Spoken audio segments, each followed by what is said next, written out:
Okay. Enough of intro, being that my internet is terrible. Whoa. Good evening, guys. Hello, the Shepherd of Suns. He's there. Yeah, so it's been a while, more than a month, I think, since we hosted the last episode. Just give me a second, please.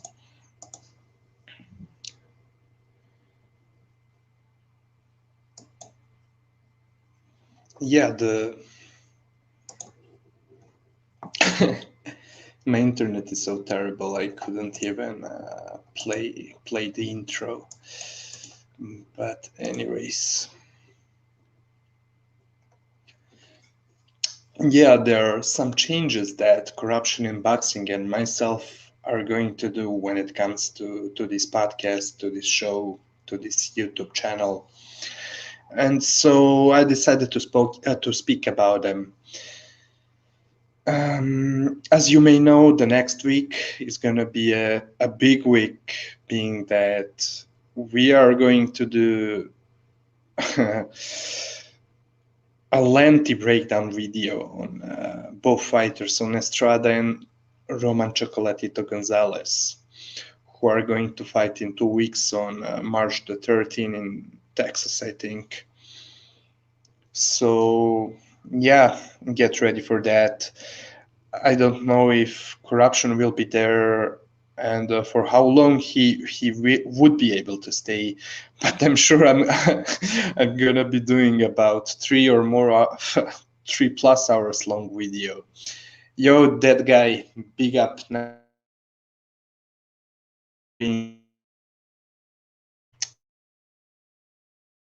This one, I don't know if Corruption will jump in later or not, but I think I'm gonna keep this stream short, pretty short.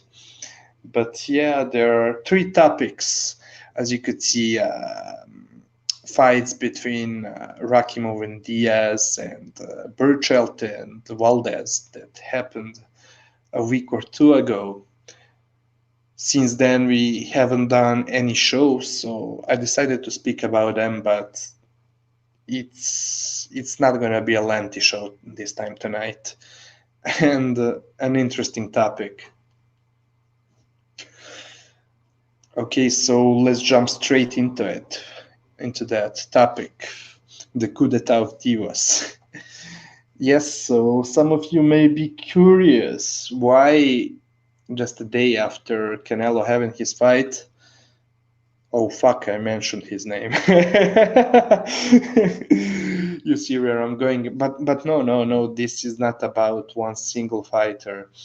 It's just that we got fed up with all the divas in boxing, all the BS fights that are not catching our attention, that we are not interested into at all.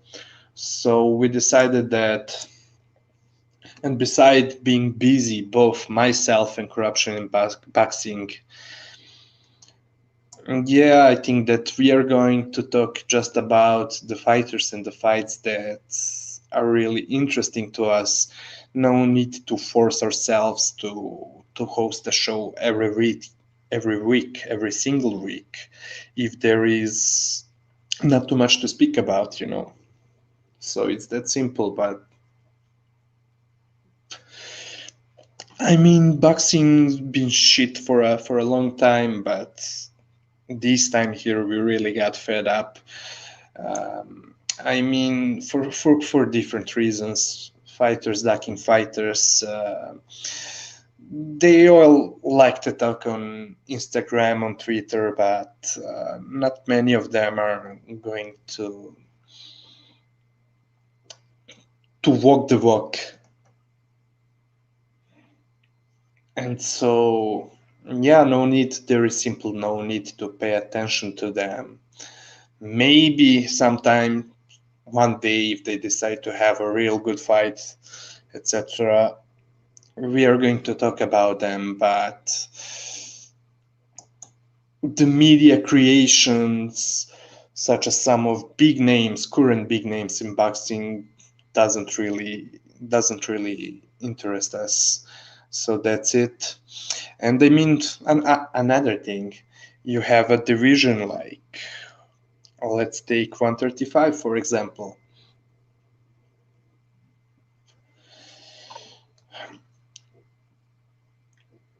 Media, the American boxing establishment, being that there are 4 new guys, English-speaking guys, fighting in the U.S., living in U.S., speaking English, unlike me. So now they decide to call them a new Fabulous Four, or whatever the name was for the 80s group with Duran, Hearn, Leonard, and Hegler. Yeah, but this time here, your new Fab Four, they are ducking each other. They haven't fought between each other. They haven't fought a single fight, and I mean they're straight up fags. And I don't care about YouTube. You can kick us. You can ban us. I don't give a fuck. You can fuck off too. I mean, I'm really fed up. I'm not. Even tonight, even this particular episode, I don't really want to talk too much. But yeah, there are things that had to be addressed. So you have this division you're calling a new Fab Four, but they're ducking each other. And by the way, shout out to Naota, who, despite being a huge, and I mean a huge Lomachenko hater, and yeah, I hope I hope he doesn't believe anymore that Loma is ducking Berchelt. But however, still shout out to him, because he said it very well on Twitter. I was able to read this on Twitter right before closing my account, right before getting fed up with Twitter.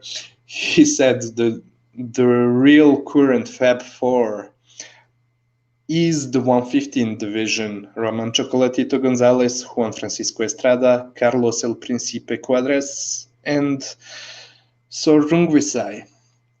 Evening Alone, Robin Hood. I think this is the first time I'm seeing you here. I cannot remember. Anyways, yeah, who's there? Triple JJJ, big up. Max Kackerman, it's been a long time. Man, your name is giving me PTSD since the last time on my own channel someone someone pretended to be you, and well, you know, the rest is history. Hello, Max. But yeah, let me get back to it. Yeah, so you want me to call these bitch ass fags, these divas, straight out divas, the new Fab Four, You're insane. It just tells you these are the media creations that are being overrated, and the moment they had four guys that are getting some attention on the social media, that are being hyped up on the social media, they all speak English, so they're young, so clearly the media, the machine behind them, sees the potential to make some money off of them. And of course, they're going to call them the new Fab Four. It is disgusting. I mean, Teofimo partially proved himself. I mean, he gave Loma a great fight. You know what I think about that fight, but still, Teofimo, credit to him for getting in the ring with Loma at the end and giving him a great fight, despite you already know what how. But even him, he's refusing to. I mean, I didn't even want to mention all these names. But yeah, we are seeing that he's very hesitant to rematch Loma, and basically his promoter, who, as we were all able to see on the scorecards of his last fight, he really wanted him to win over Loma, and so his promoter maybe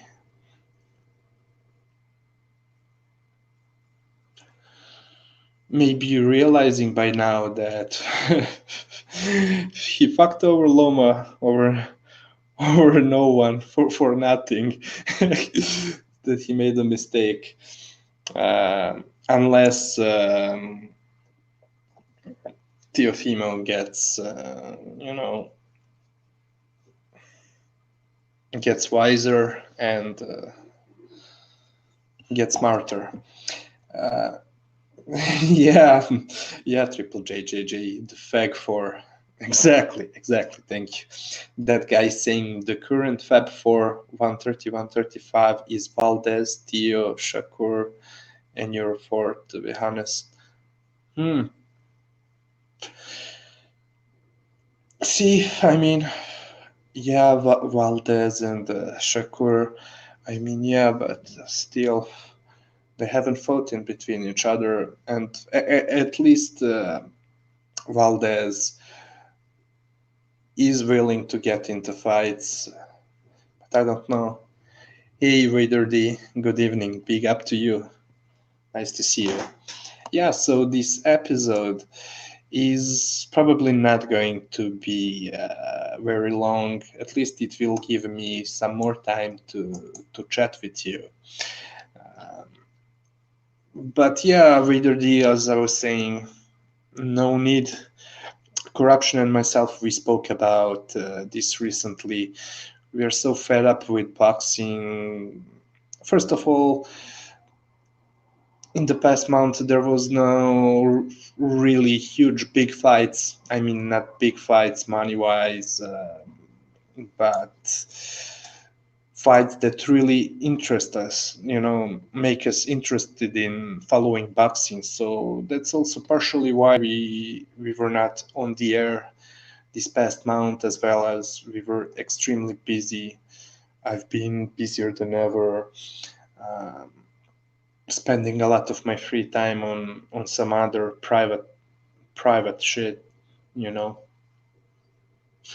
But yeah, thank you. But the next episode, the next weekend, is gonna be huge, because it's gonna be a lengthy breakdown for the Estrada Roman Chocolatito Gonzalez rematch, and plus on top of that, we'll sprinkle some Hiroto Kyoguchi breakdown. Yeah, but Estrada Gonzalez rematch is gonna be our focal point of the next stream. But this time, I mean, yeah, there is. We found out that there is no real need for us to force ourselves to host show every single week when nothing much is happening. I mean, when nothing much is happening in the future, I could do some breakdowns. Start doing breakdowns of some fighters, of some fights. I'll do it with pleasure when I have enough of time. But other than that, we also decided to ignore, to let's say boycott all these divas in boxing, giving us shitty fights, doing much more talking, and overhyping, even overhyping their own opponents so they can feel good, but in reality fighting nobodies, their fanboys, defending them for fighting complete bums. So there is no even need to mention them at all. We are gonna be following only the real fighters and the real fights. Fuck all this other shit. Hold on. Yeah, Vader D, him saying the fight I was most interested in was Melikuziev versus Kovalev. It was great. It was a great shame that it fell through. Yeah, definitely me too. I was looking forward to it. So disappointed with it. Alone saying when a boxer talks up his opponent, you know his opponent is trash. Yeah.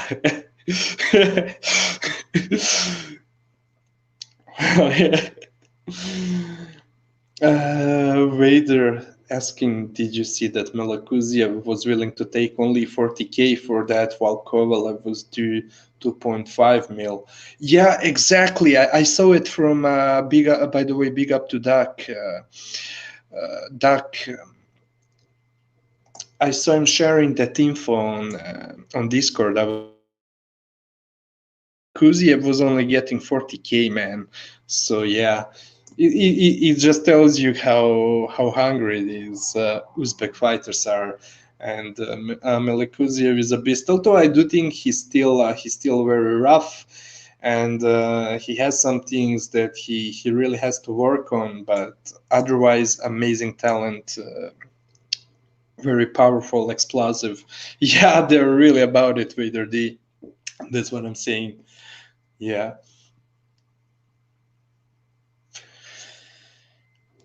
Yeah, so such a shame that that fight fell through.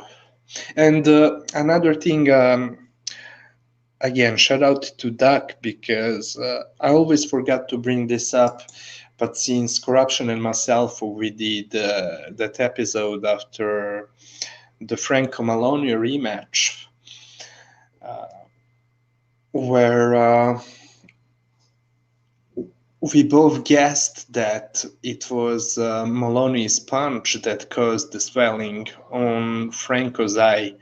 But in fact, later after that, I saw Duck back in the day on Twitter finding out a moment where the actual clash of heads happened, I think. And I saw that clip only once. I think that Duck recorded it on his own phone, and I only saw that clip that he shared on Twitter once. It was a few days after the fight happened, you know, and a couple of episodes in a row, I wanted to bring it up to Corruption on live on the show, but I always forgot to do it. But yes, yeah, so maybe after all. That swelling was really caused by a headbutt, accidental headbutt. Uh, the thing is, I was very lazy to even try to find out what really happened.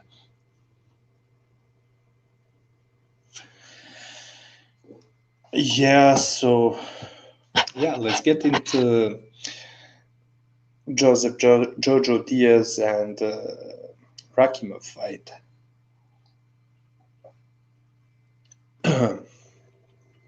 By the way, guys in the chat room, how have you scored that fight? Me personally, I think I scored it 8-4 for Jojo Diaz.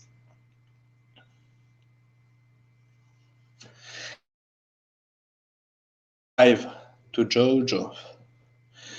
In the early rounds, the first 6 rounds, I scored it 3 apiece, I think, from what I remember, or maybe, fuck, I cannot remember. Yeah, that's it. First 6 rounds. In the beginning, Jojo had problem with Rakhimov's output, and I think some of people. I mean, first of all, there is not a lot of people I saw scoring it for Rakhimov. There is one single person that is participating on the various streams that scored it for Rakhimov, but I never, I was never, how to say it? I was never taking this person's opinions on boxing seriously because he doesn't know shit about boxing. But Yeah, in the beginning it was very tough for Jojo, and I think yeah, people were disappointed with Jojo and myself, despite me. I do think he's a very talented fighter, and he has a very good inside game. But yeah, missing the weight, man, it really sucked. And plus, on top of that, his answer, "What do you expect from me to kill myself making weight?" Well, yeah, if you're fighting at that weight, if you were contracted to fight at that weight, you have to do what you have to do to make the weight. Uh, Even if you have to kill yourself doing it. Yeah, but on the other hand, yeah, let's not pretend like Rakhimov is an angel neither. I mean, all these fighters, not only him, all of them are using the illegal substances, doing everything they can do, even the fighters that we love. Anything to get an edge over their opponents. And we saw in his previous fight in Africa against what was his name, Fuzile, that he was smelling some salts or whatever it was.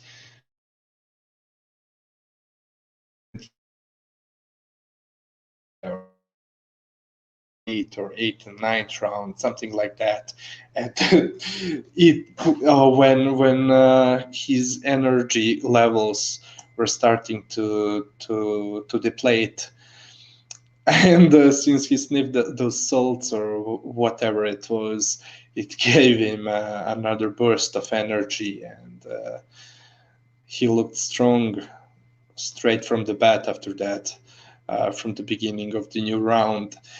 And in this fight, being unable to do the same, you really saw that by the 6th round, his energy started depleting, his stamina. I mean, he was still moving around a lot, but already first thing first, he started losing the sting on his punches. Losing his explosiveness, although for a while he was kind of keeping the same work rate, although it also started diminishing later, since the 7th, 8th round, I think, and visible to me. I have no doubt that his stamina was diminishing since the middle rounds. It was very visible to me. And so, yeah, but by the way, with Jojo, there are two things that I always disliked about him. Him throwing the unnecessary rabbit punches, and also something that showed up in this fight, uh, being lazy in the ring sometimes, tending to be lazy in the ring. I was very happy to see him in his previous fight against Tevin Farmer, that his work rate was insanely good, and it was a huge surprise to me. He was working all the time, but this time he wasn't really working all the time. He was picking his spots, because it was to his detriment, because he's more talented than Rakhimov, who is very talented in his own right. Definitely one of the top fighters. But in the exchanges, whenever Jojo would let his hands go, he was looking very good, and in my opinion, he was winning the exchanges.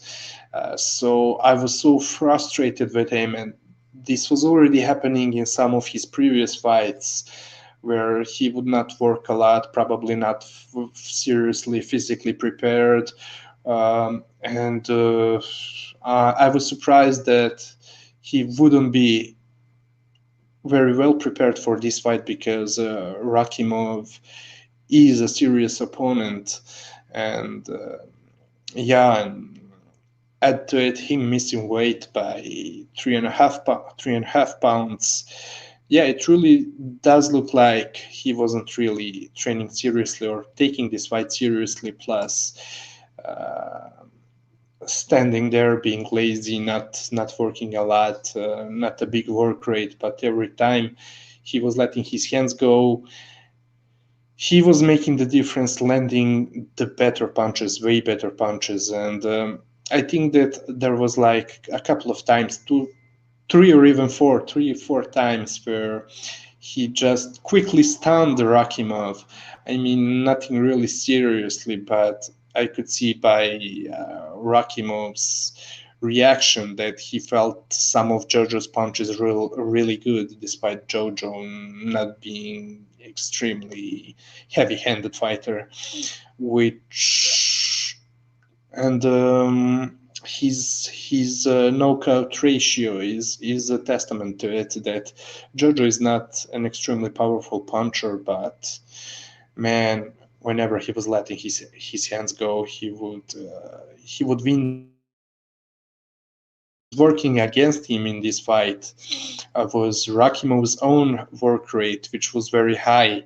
And yeah, Rakhimov is a kind of guy who will throw one twos, straight punches, combos with straight punches, ones and twos, moving a lot, pivoting, using the lateral movement, and all of that was giving Jojo trouble. But even many of those punches of his combos, Rakhimov's combos, despite looking flashy and fast and fairly explosive, uh, he was not landing them really on Jojo. Yeah, I mean, of course, he was landing some punches, but Jojo, when he would tuck his chin and put up a high guard, he was definitely blocking a lot of his punches. And despite there were some rounds where Rakhimov would throw many more punches than Jojo would, but I still scored them for Jojo because I thought Jojo actually outlanded him, because I was not scoring on work rate. If you throw 100 punches and you land 10, while your opponent throws 40 punches and lands 20 punches, and out of those 20 punches, he landed 5 of the biggest punches in the round. So that, to me, that was kind of the story of the fight. Certainly, I don't know.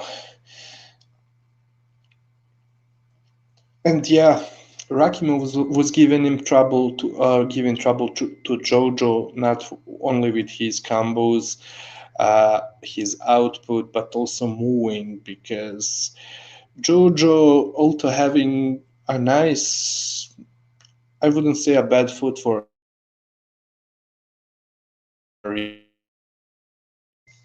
had the quicker fit, so he was using it and throwing right check hooks, finding beside a lot of his punches being blocked, he was able to land some of them when throwing his combos, because he was moving while Jojo would block his knees and try to block punches with a high guard. So definitely some of the punches were landing on him and going through the guard, etc. But a lot of them were being blocked, like I said. Hold on, Vader D saying, I can't remember exactly, but I remember not having Rakhimov winning by the end was either a draw or close to Diaz. Yeah, you know what, Vader D, that's what most of the people have been saying. Most of the people were scoring it 7-5 to Diaz or a draw. I would not be too mad at a draw, which ended up being the official result of this fight, right? Yeah. It was a draw officially. So yeah, I'm not really mad at it, but yeah, I think, in fact, Me personally, I gave Jojo 8 rounds. So yeah, I would be more than okay with 7-5. Draw is not too bad, but I do think Diaz definitely won a close fight, competitive fight. Yeah, by the 8th, 9th, 10th round, those were probably Diaz's rounds in a row. He won 3 really good, convincing rounds where he would start to come forward. He was even urged by his own corner. I do not remember if is it his father in his corner, right? Should be. Even his own father, was urging him in between the round to let his hands go and be more active.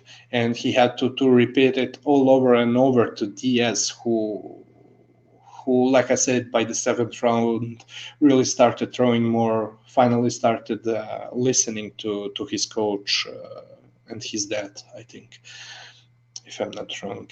But yeah, and it was paying the dividends because he's more skilled at throwing combos. I mean, setting Rakhimov up for punches. Jojo is really skilled. That's why it's such a shame whenever he doesn't let his hands go. While in the meantime, like I said, Rakhimov's punches were losing the steam, and his work rate drastically dropped down. Let me take a sip of coffee.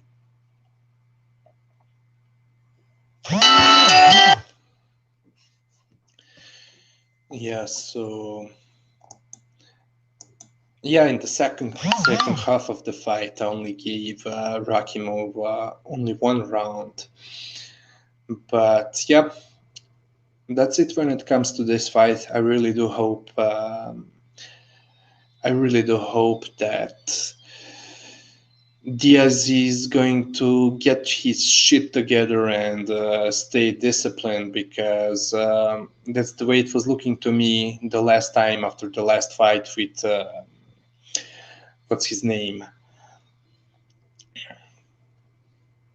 Tevin Farmer.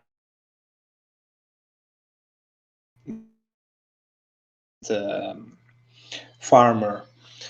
But yeah, Jojo, please keep yourself in check, because you're very talented and I want to see more from you. Now, Berchelt and Valdez. Very nice fight, man.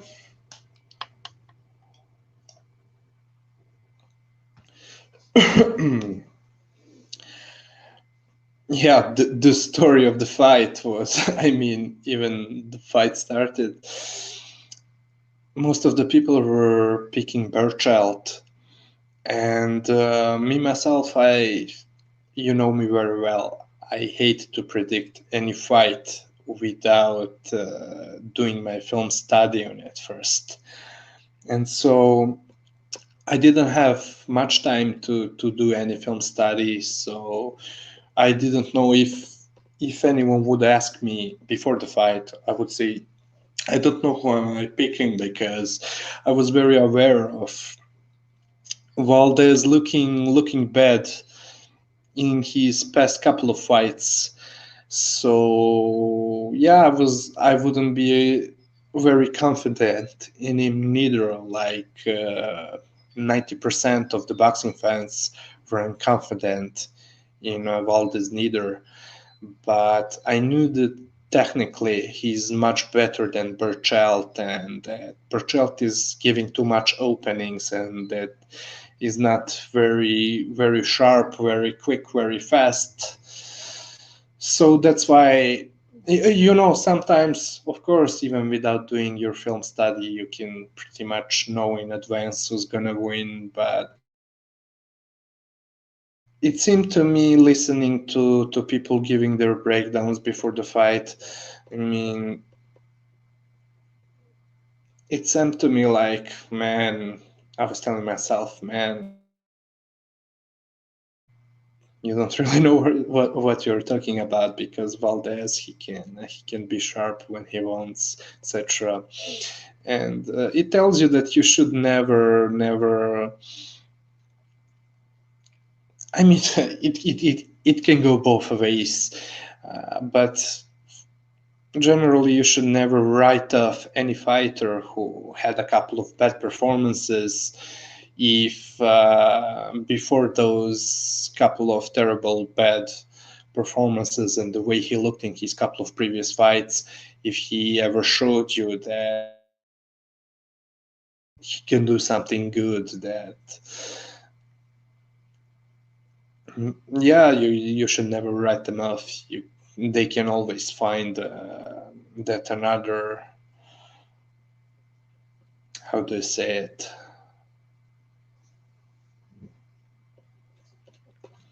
I mean, if they're not completely shut, there is always a chance to show their best. That's all I'm saying. So that's why I didn't want to really talk about that fight to any of you guys on YouTube, on the streams, on Discord, because I knew that a lot of people could be surprised, and corruptions in corruption's name, but he told me himself he was extremely glad, and that yeah, he told me himself that yeah, people were crazy for writing Valdez off, and I know and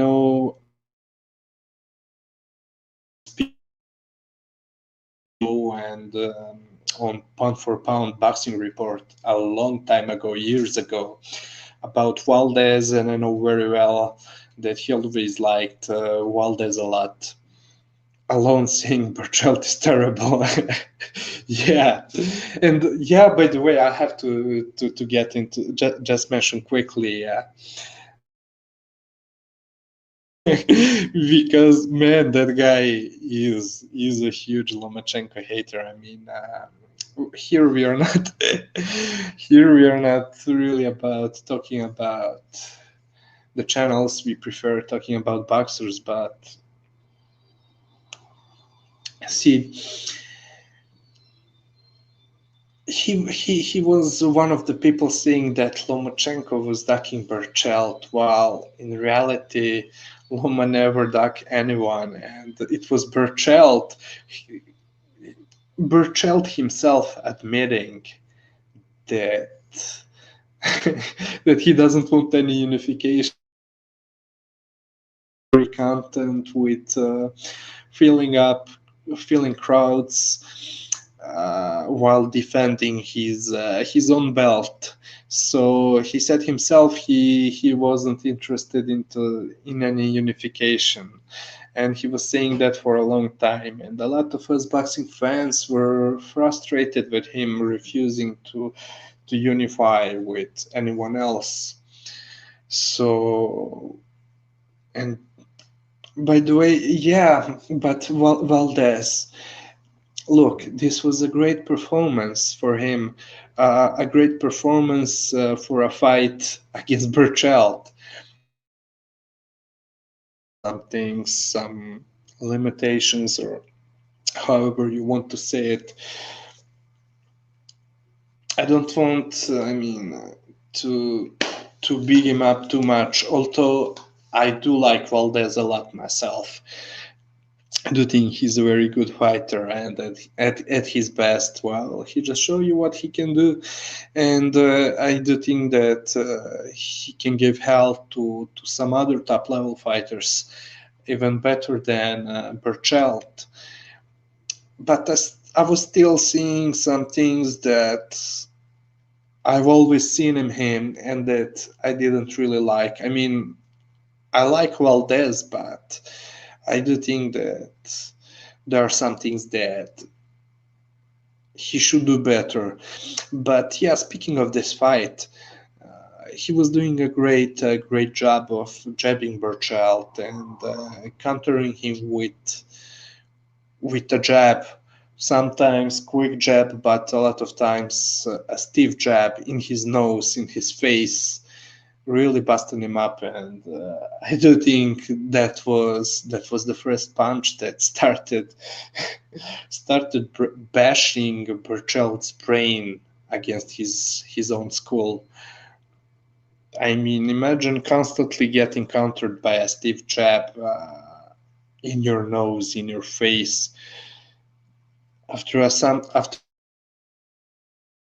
feel the consequences of it, and not to mention the power punches, a lot of power punches that Valdez landed on jab.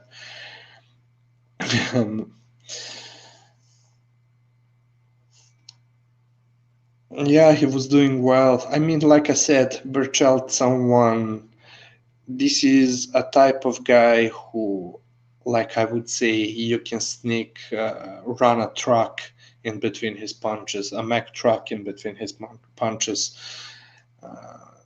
Yeah, dangerous, but dangerous to stationary and not very well schooled fighters. But when he finds himself against a top level operator, well,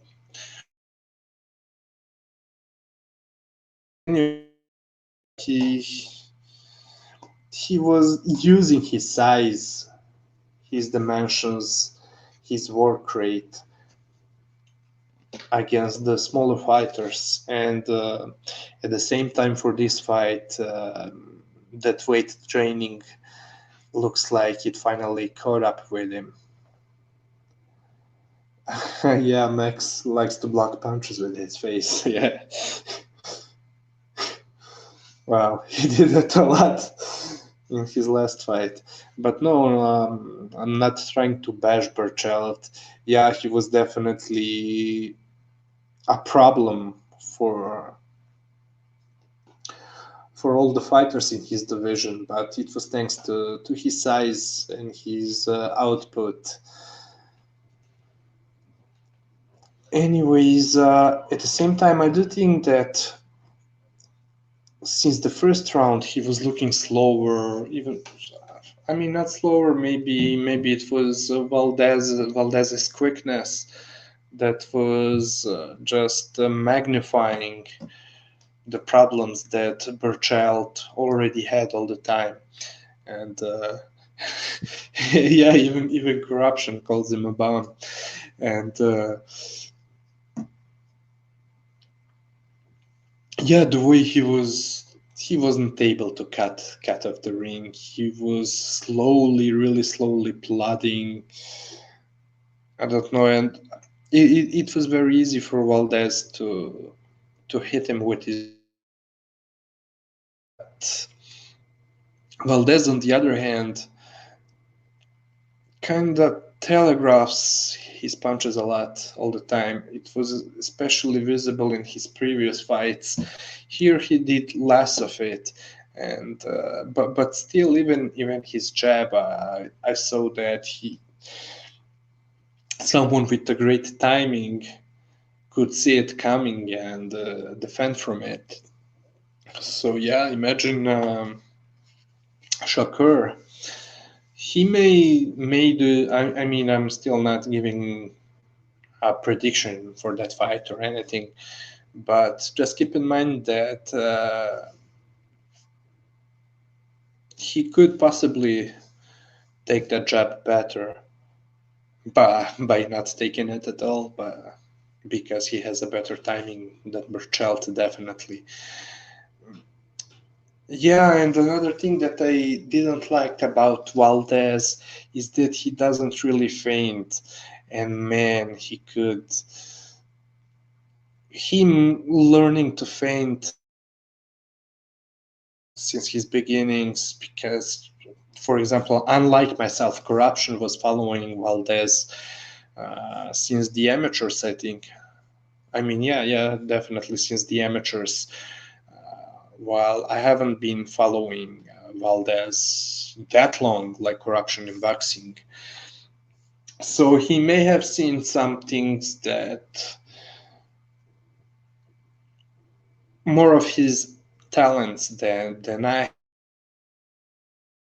Even in the amateurs, uh, it's a fight.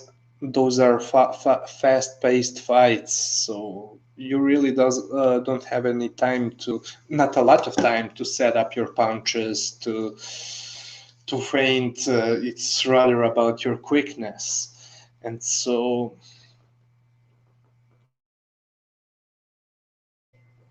let me read the chat. Alone saying there was something wrong with Berchelt against Valdez, definitely, most likely drained. He's also saying, yeah, Valdez telegraphed his punches when he had Berchelt hurt. He could have finished the fight a lot sooner. Well, to address both of your points, yeah, definitely looked like drained, but maybe he was probably drained even for his previous fights, but just didn't have the opponent who would be able to take advantage of it. And yeah, I mean, definitely he was. That's another thing that I'm going to jump into about him telegraphing his punches when he hurt Berchelt. But even before that, since the very first round, I mean, the first jabs that he was throwing, it was easy to see that he was about to throw a jab, and even some hooks he was telegraphing them.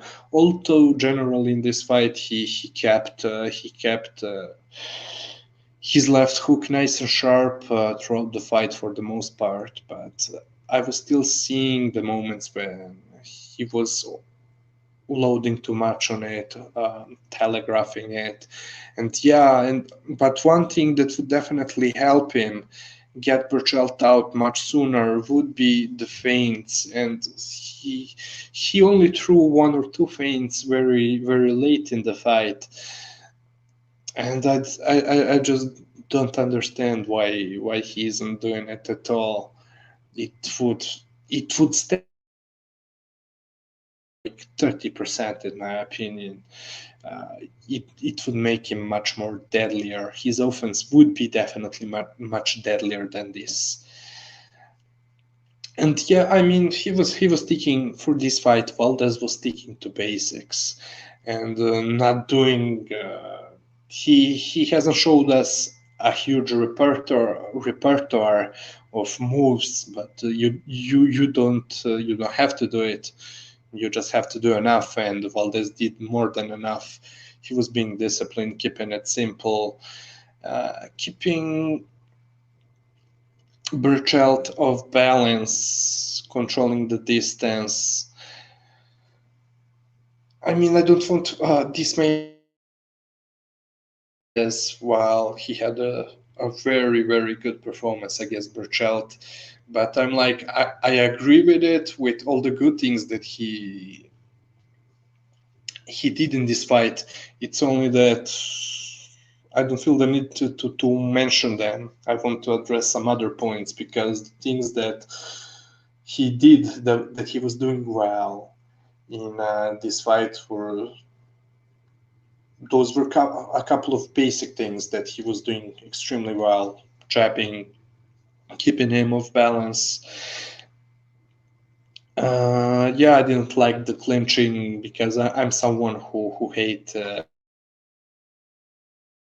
and clinching. But yeah, he was doing what he had to do. By the way, fantastic timing, fantastic timing. I mean, I can say he was yeah, very good timing, mate. I don't know. I don't. Maybe it sounds like I'm overpraising him. His timing was so good on, especially on his left hook. He was able to sneak it behind the Berchelt's glove, in front of it. Yeah, he was catching him very well with that punch.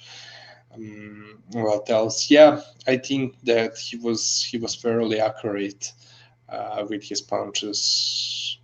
I liked his precision in this fight.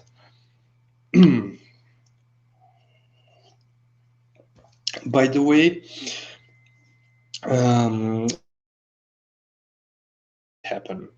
in the 10th round, I think. Is it right? Yeah, I think so. The 10th round.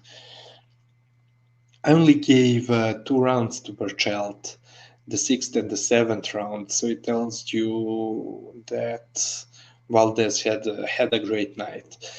But yeah, I was kind of worried for Valdez in the 6th and the 7th round. I wasn't really paying attention watching it live, but it seemed to me as if he started guessing, and or if he was hurt, because after dropping Berchelt in the 4th round and keeping him really hurt throughout that whole 4th round and even the following 5th round,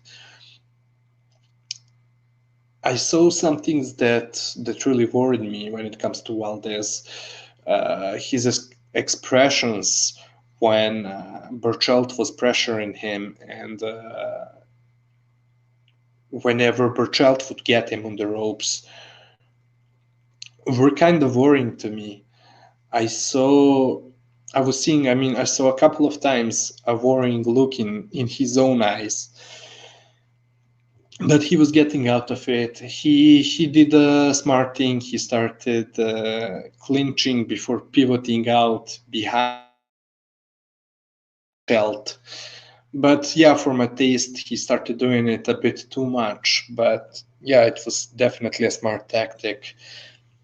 And even catching Berchelt with some punches on the pivots from the angles.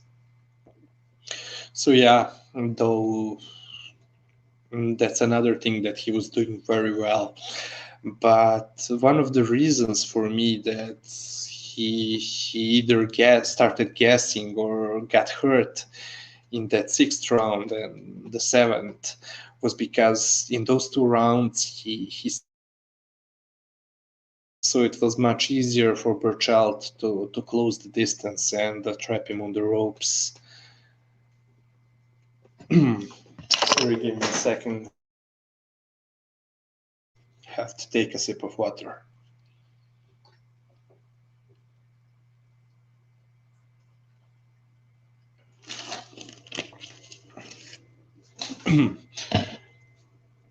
Yeah, so that was definitely my something that I felt like that he stopped throwing his jab. I haven't rewatched the fight. By that time, he stopped throwing his jab. That was making a huge difference in the fight, and it sudden. It is instantly became much easier for Berchelt to close the distance and throw his combos. But again, Valdez was also confusing him, going southpaw when Berchelt got him trapped on the ropes when Berchelt was pressuring him. Good evening, Timmy Nealon. Salute to you as well. Thank you for being here. Other than that, what else can I say? Yeah, when it comes to Valdez, just like Alon said, he was winding up on his punches, telegraphing them, and it's okay when you have your opponent hurt. To some extent, it's okay, but not smart. It's good that you want to finish, that you're willing to finish him,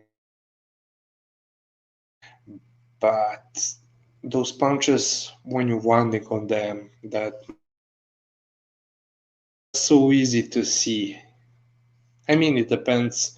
Sometimes the opponent is so hurt that he cannot see, he's not paying attention, he's out of it.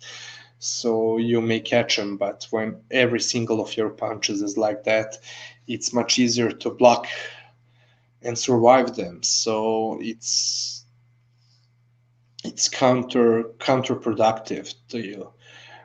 So that's why I'm saying little feints, etc., going to the body. Yeah, for example, Valdez was not going to his body almost at all, certainly not in the first 4 or 5 rounds. And Berchelt, to his credit, even while being hurt throughout the whole rounds, he was able to survive and take some of Valdez's bombs, and Valdez also moving up from 126 and not being big. He's very explosive and has that real sting on his punches, especially his left hook. But yeah, he was throwing them upstairs and he was doing nice. I mean, catching the punches that really hurt Berchelt were the ones he was landing on top of Berchelt's head, on the side, above Berchelt's ears, to the temple, to the side of his head. Because those punches really makes you lose your balance. But yeah, Valdez should be able to follow it up with much smarter setup punches, which he was not doing. So you can definitely see at the same time that despite having a great night, a great performance, being very smart in the ring, that he could be in trouble against some other guys like Shakur that I mentioned earlier. But still, however, he would be giving Shakur his own problems. So, but anyways, yeah, it would be a great fight. I mean, yeah, by the way, knockout of the year, fantastic knockout. Berchelt, being a warrior that he is, and being a sloppy fighter that he is, jumping in on Valdez at the end of the round, trying to catch him and shoot him, catch him and punch him. Fuck, I forgot what I was about to say. But yeah, he became over aggressive at the end of the round. Valdez was moving, getting out of pocket, and he was not cautious at all, just jumping on him, getting off balance, and Valdez again showing a fantastic timing that night, caught him with an incredible check hook, left hook. All I can say, I can hope that Berchelt is gonna be well. I mean, for the rest of his life and his career, and he really does need to take some time off, But yeah, again, salute to Valdez, extremely good performance, very well tactically prepared. Now, I don't know if it's because of him or maybe because of his coach Reynoso, or both of them. But it was a good job, a very good job, and I was happy to see it. Now, let me go to the schedule.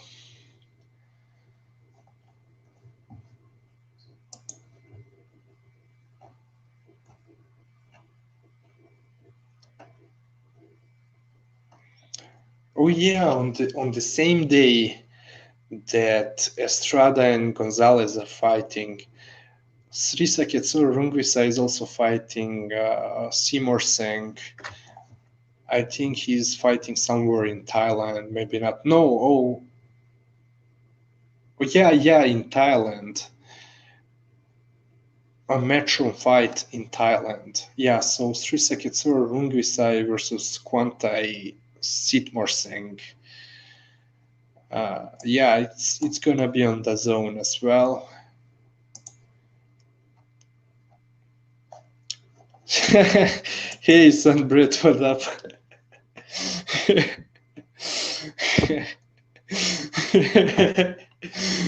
Yeah, Saint Brit and me, we got beef recently. I'm just joking, but yeah, shout out to you, Saint. No, there was just one thing, that a comment that like kind of annoyed me. and answer to it. But other than that, we are cool. Yeah, big up to you, Saint. I mean, we would usually talk shit for fun, but anyways, let me go back to boxing again. Again, big up to Saint. Yeah, so we have one card. So the next week there is nothing special happening.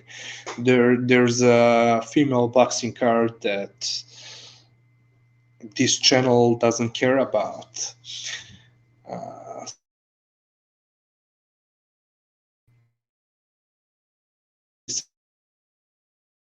Kvantai Sitmorseng. I hope I'm not butchering his name like Sean Newton is butchering all the fighters' names. But yeah, the card that we are really waiting for is on the same day, March the 13th.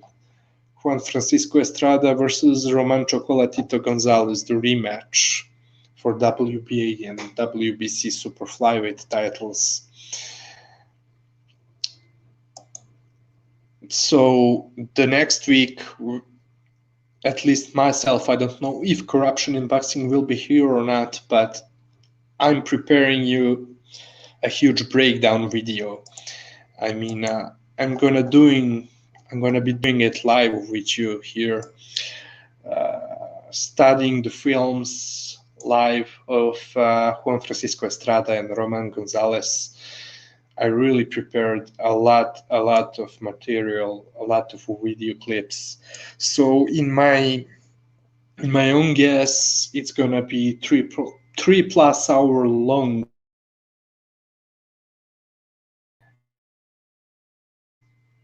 I'm going to do just really Kyoguchi, and why? It's because he's fighting on the same card. Hiroto Kyoguchi versus Axel Aragon Vega. Now, I don't know. I haven't been following Vega, so.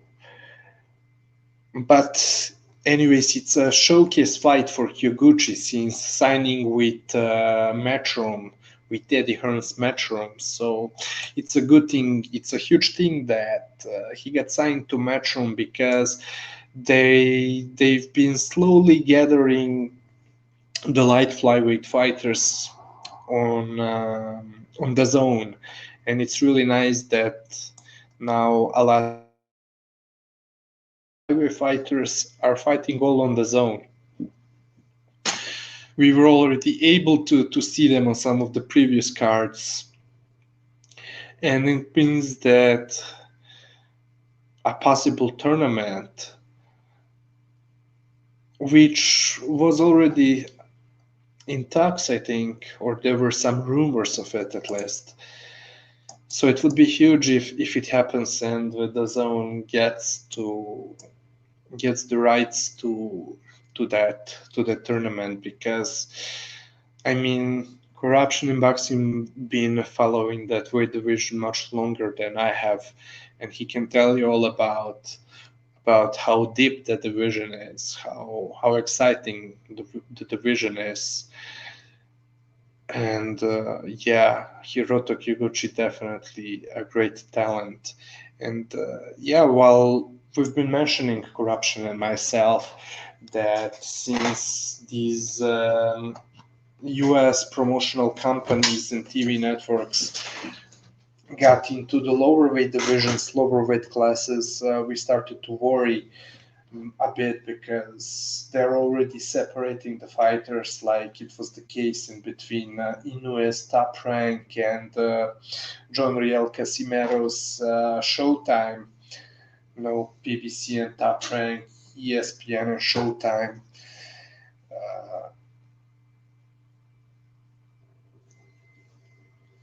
But on the other hand, all of the fighters on their own network. I mean, yeah, there is Ken Shiro that is not under that is not with the zone, and the biggest possible fight in that weight class would probably be Kenshiro versus Hiroto Kyoguchi. But maybe with Kyoguchi signing to the zone, maybe there is in fact a good chance of that fight finally happening, because we've been waiting on that fight in between Kenshiro and Hiroto Kyoguchi for a while zone, and he recently signed to the zone. And another thing that I was completely aware of, it's Eddie Reynoso that is Hiroto Kyoguchi's manager. So I was kind of surprised when I saw that, because I'm completely unaware of that connection and where it comes from. Now again, maybe just like Eddie Hearn, Matchroom is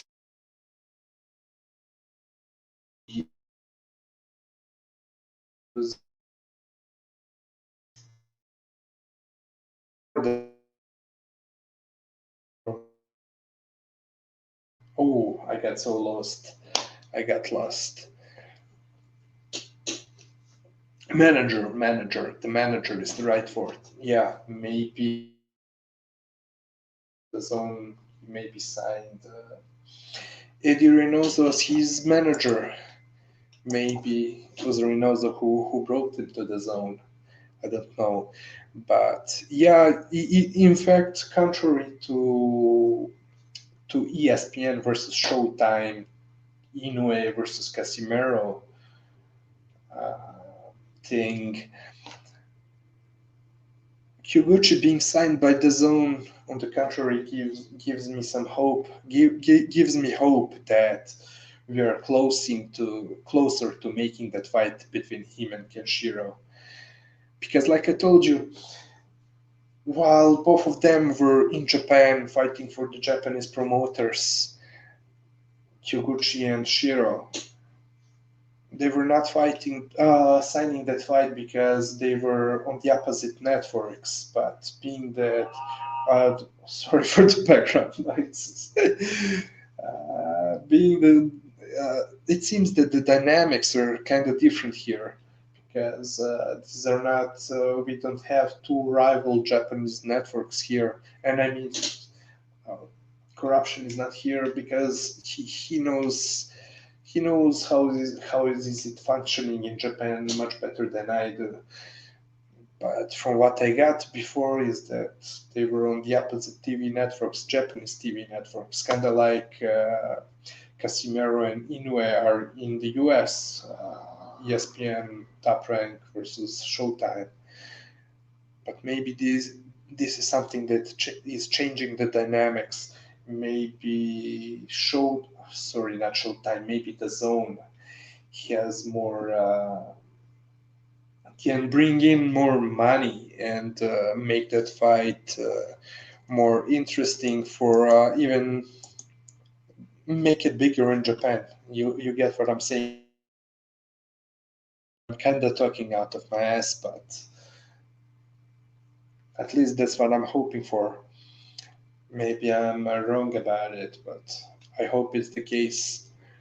But anyways, yeah, for 2 years we were not able to get that fight between Shiro and Kyoguchi, so nothing but planning to Metro. Yeah, and big up to Eddie Hearn for that.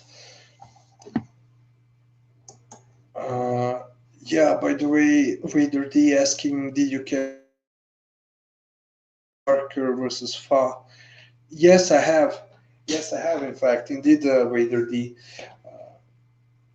Well, Warrington Lara. Just.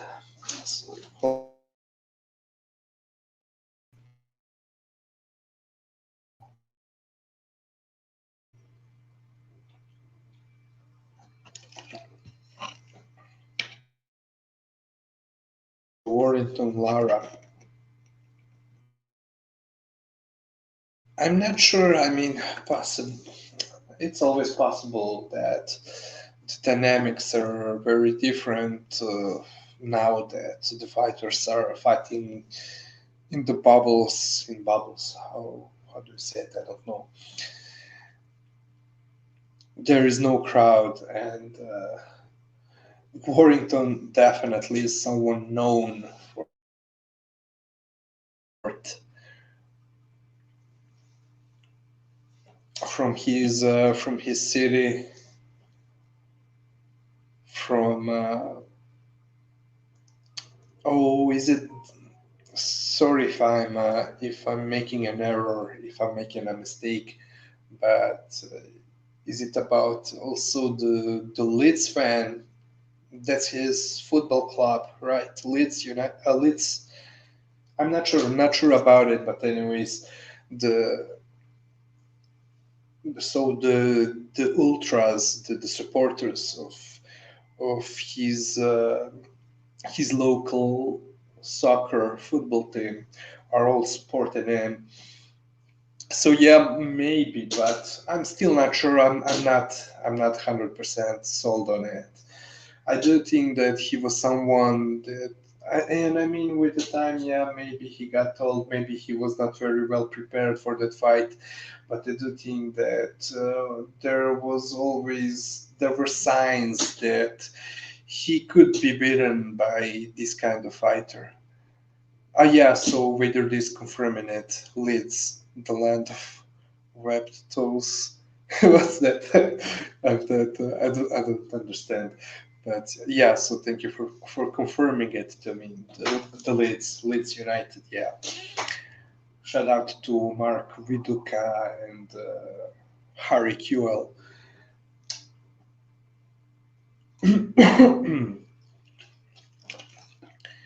Yeah, but I think that signing was already on the wall for a long time. Yeah, well, you have Warrington, a high punch output fighter, very wild, very busy, fighting at short range, mid range exchanges, short combos, very exciting fighter to see. But in some way, his offense was his defense, and this time, yeah, he was found no level, definitely not a world level fighter.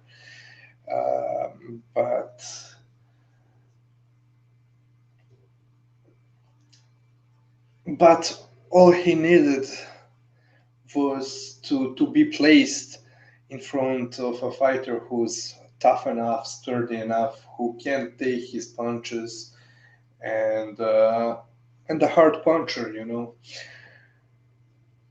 So his opponent, the Mexican, was able to take his punches, take his work rate, and punching between his punches. And with the time, he got better and better with his left hook. He started timing him very well with his left hook, just like I was saying about Valdez versus Miguel Berchelt. Well, also sorry for forgetting his name, but the Mexican, yeah, I really started timing him very well, and after a couple of rounds, it became very tough for him to miss with the left hook, punching in between Warrington's punches. Um, yeah, I mean, I do like Warrington. Really enjoy his fights, but I was always fearing for him, going something like this, something like what just happened in his last fight. Someone who would be able to withstand. And I mean, it's about how yeah, it depends on styles, but it's also how you can prepare yourself if you're able to take his combos, which are not very powerful, but they're keeping you on throw your own punches.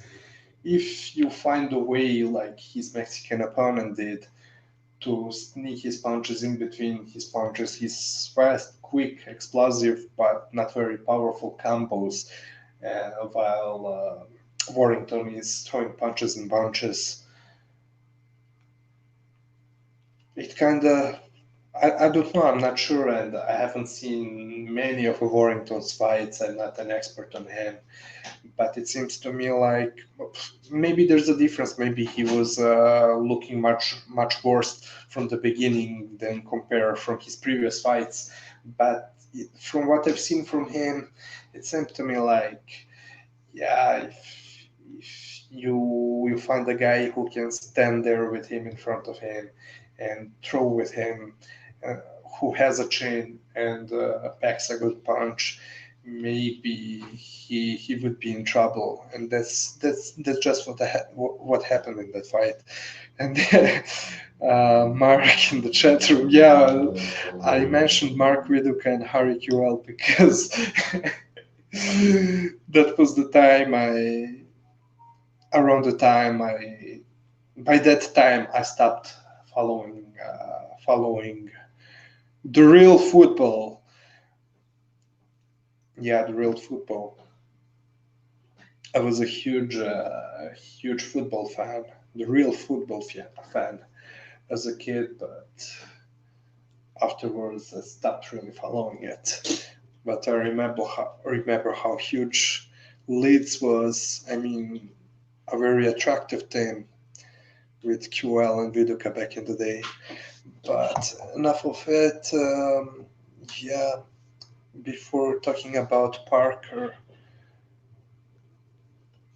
and you know what, Raider D, I don't even fucking want to talk about that fight. It was a disappointment. I mean, yeah, I would not say that Parker.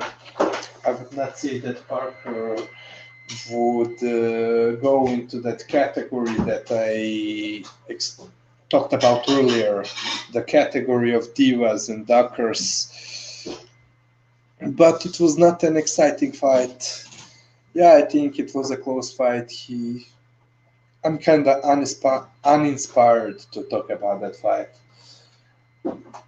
I mean, I was watching it with DAZN. I have my subscription, and at the same time, I was listening to Blue Collar Sport TV, aka Dell. He was doing a live commentary for the fight, and I have pretty much the same scorecard like him. I think I scored it either 8-4 for, well, yeah, like 8-4 for Parker, but the rounds were close. And yeah, like I told you, to be honest, I'm not very. I mean, I could say I'm not motivated to go real deep into it, but I would say, however, yeah, even the last on a Discord with BDA and other guys. So Mr. BDA asked me. By the way, he himself, he was disappointed with the fight. Everybody told him not to watch it, and he went to see it and told us he stopped watching from the fifth round down. That's how boring that fight was. Yeah, but Parker, it must be a mental thing with him because he's so lethargic and lazy in the ring, kind of like Jojo Diaz, but to an even bigger extent. The only time I do remember him trying to win an actual fight, looking like he wants to win an actual fight, and giving all he has, was in his fight against Dillian White when he got him when he and he even dropped him, and he was looking great at that point. But even back then, he started fighting too late because fighting and Parker doesn't go together in the same sentence because he's just really looking to coast and kind of do enough. I'm saying kinda because often, very often, he's not even doing enough, and that's how he's losing the rounds all the time by not doing enough. And never mind expecting him to fight. I mean, okay, his very last fight, fighting some lower level opponent. I cannot remember who it was, but the one that I think he stopped him, right? It was a card where the 154 pounder from Uzbekistan was fighting also on the undercards. Well, I think it was Vargas. What was the card? Vargas versus Mikey and Chocolatito versus Yafai. I think it was the card. Yeah, it was that card. He looked aggressive there, fighting in the pocket, letting his hands go. Offensively looking really nice, but yeah, he was getting countered in the process. I don't know. Just Parker. He has talent. He has a fantastic chin, granite chin, and he was rocked in this fight a couple of times, I thought. But he weathered the storm. But by now it may be too late for him. Maybe not, maybe, but everything considered, for so long his career has been what he could have gave us.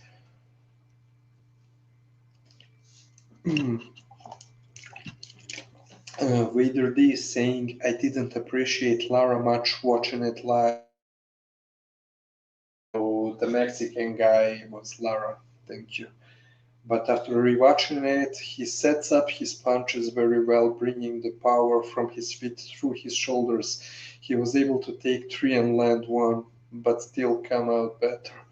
Yeah, well, you just described very well how I saw it. Take a combo of three quick punches to land one of your own.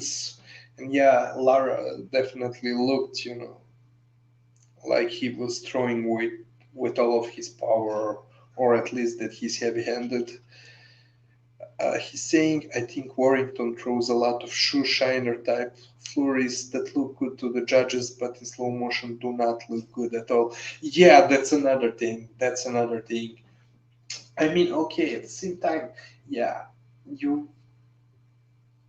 working on the inside, sometimes you really have to throw arm punches. In fact, uh, I do think that working on the inside, you it's smart not to wind up to cock your punches to use rotate your hips, your feet. I think that on the inside,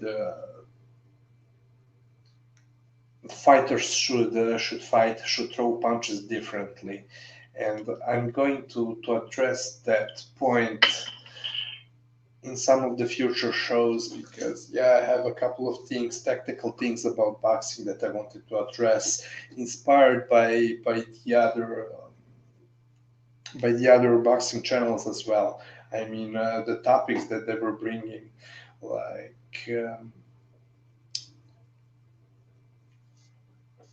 I remember I wanted to address one thing that Thunderdome said couple of weeks ago, and Precise also that when doing his study on his, what's his name, the European champion. Uh, I have this idea to start talking about the technical things and showing some technical things on the future streams. But yeah, you're totally right, Wader D. So, like I'm saying, despite me understanding why some fighters would throw such punches, it definitely is the case for Warrington. His shoe shining. Exactly, exactly. I completely agree with you on that. I was just adding that I understand why the arm punches, in fact, should be used on the inside, but not like Warrington is doing. Him him throwing his punches on the his combos at mid range. It's really show shining, just like you said.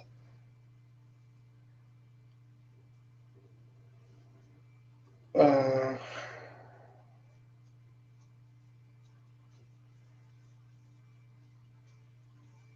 yeah, well, that other fight of Parker, I do not remember it. But anyways, yeah, the next week is gonna be a really huge show. The preview of Juan Francisco El Gallo Estrada versus Roman Chocolatito Gonzalez. The rematch. Yeah, I have a lot of clips. I do trust me. I don't have my pick. I mean, even if I had it, I would save it for the show the next week. But I'm still undecided who I'm going to pick. But trust me, believe me, I have many surprising, interesting things about this fight, and to show you the clips. I mean, there are some things. What I can tell you about it. First, there is a chance, despite being the underdog in this fight, and it's not because, yeah, of course, I'm admitting I'm a huge Chocolatito fan, and I'm definitely going to root for him. But at the same time, I'm definitely doing my best to stay objective, because to me, when doing the predictions and the breakdowns, it's not about fanboying. To me, a good job will be done only if I'm right. If I'm right with my predictions, meaning that I was right about how a fighter would fight, how certain situations would go. Just like I was. By the way, I was completely Tanaka. Uh,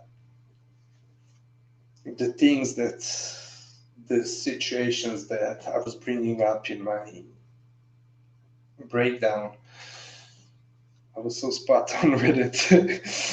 But yeah, about this fight between Chocolatito and Estrada, I mean, yeah, definitely Chocolatito is an underdog for the understandable reason. But at the same time, I saw some things in their fights that which are making me believe that Chocolatito, from if he does his film study with his team very well, he can even easily win this fight if he does a couple of very simple things, and if he's able to do them, he could definitely win the fight and shock the world. And again, it's not because I'm saying it, rooting for him, but I do really think that very simple things where he could really, um, yeah, he's shop-worn, so is Estrada, and up till before their last fights, uh, up till Chocolatito versus Israel Gonzalez and Estrada versus Quadras 2. Uh, Chocolatito was definitely the one. Estrada, and it probably is the case. He probably still is more shop worn than Estrada is, but then as we were able to see in the rematch between Estrada and Quadras. It made us think that maybe Estrada's punch resistance is diminishing as well. But anyways, Chocolatito already had a longer, bigger career. So I would still say Estrada is fresher, and it would be a huge benefit to him that he's facing a 33 years old Chocolatito. But man, I'm telling you, I have a couple of really, many great points, but you guys are going to look. I was always respecting Juan Francisco Estrada. I always thought that he was a great fighter, but this time I was taking a deep look, a film study of his fight, and this just made me realize how how good in fact he is. So this film study made me appreciate Juan Francisco Estrada even more. He's such a beast, man, such a beast, and that's why this fight is so huge. And by the way, nice job of placing Hiroto Kyoguchi on the same card. So yeah, don't forget it. Hiroto Kyoguchi versus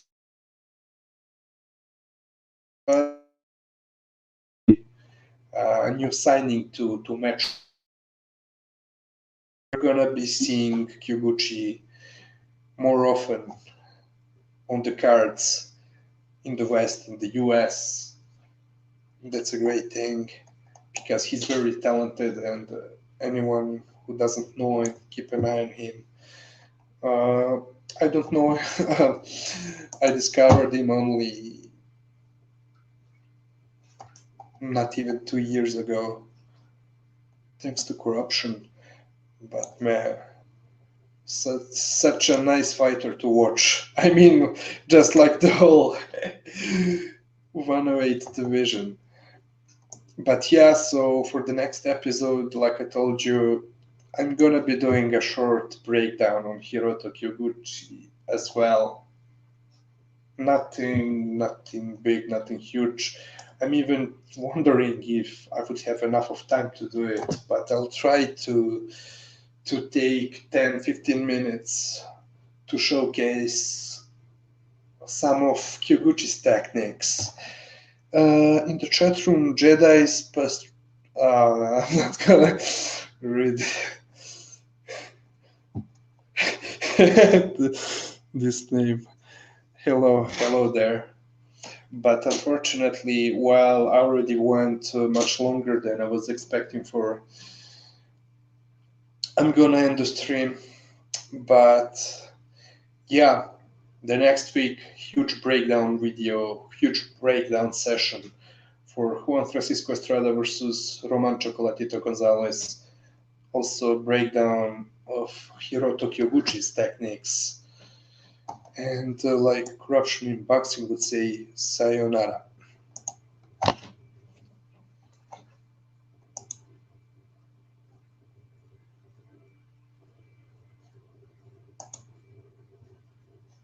Oh, I haven't stopped the streaming and broadcast.